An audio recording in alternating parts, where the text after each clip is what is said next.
Hello everyone, welcome back to the workshop. So today I want to talk a little bit about this. Could be a little floating head thing again. Sorry, no forging demonstration here. I just want to share my thoughts on a few things here. Some questions and comments have come up in just this past month or so, and some comments that kind of bugged me a little bit, irked me a little bit. Not really. It's just really born out of ignorance. But I just kind of wanted to take and share a few thoughts because I know, guys, I know a lot of people go through the same thing, especially on YouTube or anywhere, Facebook, blacksmithing groups online, those sort of things. We won't get into that little cherry-picked argument. I want to talk today about how your successes are weighed and determined directly in relation and proportionate to your failures. So, some people like to see other people fail. Some people like to point out and point fingers when other people fail. Or when other people make certain things that, just don't look great. Maybe it's not their best stuff. Maybe it's not the greatest thing they've ever built or designed or things of that nature. And they like to poke fingers and poke fun and things like that at, oh, look at that, you made a goofy knife blade. Or, oh, that leaf sucked. That little leaf keychain that you had, it really sucked. And I hear this going on a lot. And unfortunately, it comes a lot of times from older gentlemen that think they know everything because they are as old as Methuselah himself. And it really bugs me to see the older generation pick on the younger generation smiths that are trying to take and get into it. Yeah, are they a little overzealous? Sometimes, yes, they are. But that fades. Just like their excitement for the trade in craft has eventually faded. Hopefully it doesn't fade that quick and they don't become a big sourpuss. But I'm going to flip around and I'm going to just show some of my failures that lay on my shop floor. And I'm going to share this thought with you and my whole philosophy about failing and failing in life. So stick with me and we'll be with you in just a second. Okay, everyone, here's my shop floor. Yes, I know I need to take and clean it. But this is just some of the stuff that I want to talk about here. I'll put on a glove. Sorry, shaky cam. Forgive me. Or don't. Well, I won't put on a glove. It's gotten too shaky. Never mind. So here's some of the stuff I want to talk about a little bit. Your level of success is going to be determined on how many times you failed. And the reason why I say that in this little philosophy about failing in life and failing at different things, those failure points are learning curves. That means you've learned something. That means you're moving.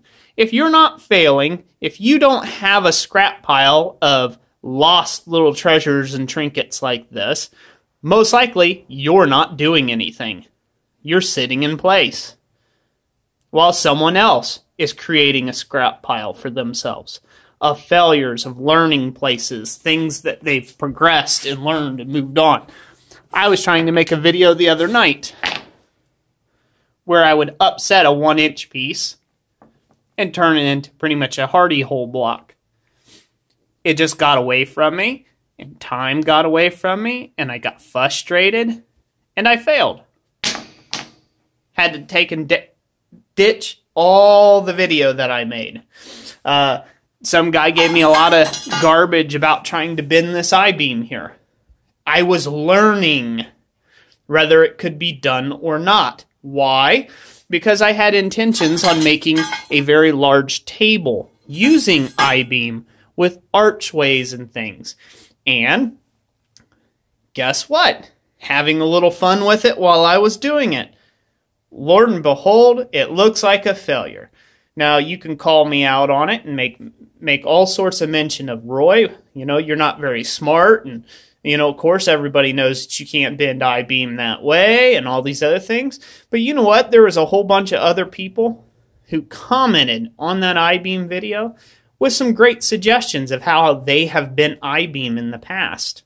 That helps me learn and maybe eventually achieve a design that I have in my head that I want to do. I know that it won't work with just muscle power now.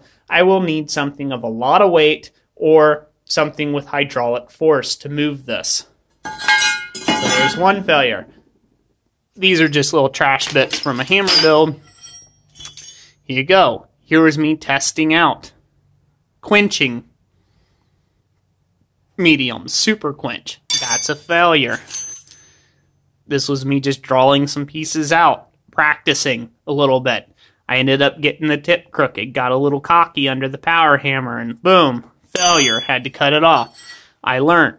Here's another piece. This was a demonstration piece. It's not a failure, but it was a learning point. Some people would say, well, that scroll's not completely straight, or, oh, well, that's not the greatest looking thing, whatever. It's a learning point. Here's some whole pieces of different demonstration bits that I've done.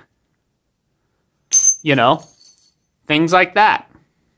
What's the point, you ask me? To learn, to get better at the craft. That's the whole point of this. Here's one on forge welding. Someone commented that if it would have stuck, if it would have actually welded in, that I would have never been able to tear that apart. Well, maybe they're right. I don't know. I do think if you pull hard enough on a forge welded joint, in the worst way possible, it will fail on you, as with any welded joint if you put it to its critical limit. Here's another little piece, just a test piece to practice forging. Some people say, well, that's not the cleanest, you could have done better here, there, or whatever. Again, it's a learning piece. So for all the new guys out there, do not be ashamed of your scrap pile. Do not be ashamed of your failure points. That means you're learning. That means you're trying new things. You're trying to progress in this little craft called blacksmithing here, and you're trying new things. Just like with building a power hammer or building your own tooling, maybe you made an axe and you really want to get into making axes, and you thought, well, I'll do one with a welded in bit, and then the bit falls out. It fails. That doesn't mean you're a horrible smith. It doesn't mean that you're not going to be able to make it. It just means you need to practice more, and you've had a learning curve that now you have to overcome. And when you overcome that learning curve, you might just be the best axe maker in the entire world. So I hope this video is encouraging for a lot of the newer smiths out there. Don't get discouraged by what the world may or may not say about your items. Be encouraged today that I'm a professional smith of nearly 10 years, and I know that's a drop in the bucket for some guys that have been at it for 40 years, you know, but let's not discount 10 years of hammer time at the anvil. Even at 10 years, I'm still learning. I'm still glad to show everyone my failures, my mistakes, so this way we can all learn together. And the greatest portion, and I hope this really encourages my community out there, the greatest portion for me out of YouTube is the amount of wisdom I have been able to receive from the community.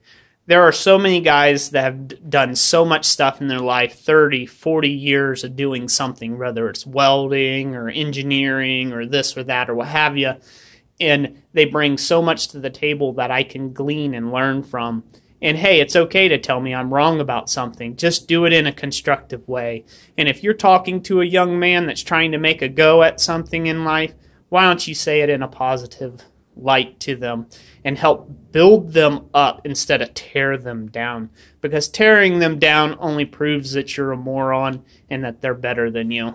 So that's the end of the statement on that. I hope you guys enjoyed this video. I'm sure there's going to be some that give it a thumbs down, but that's okay. I'm an opinionated guy. God bless everyone out there, regardless of the opinion of the video. Thank you all so much for your support. I hope you enjoyed the video. We'll talk to you on the next one. We'll see you later. Thanks for watching.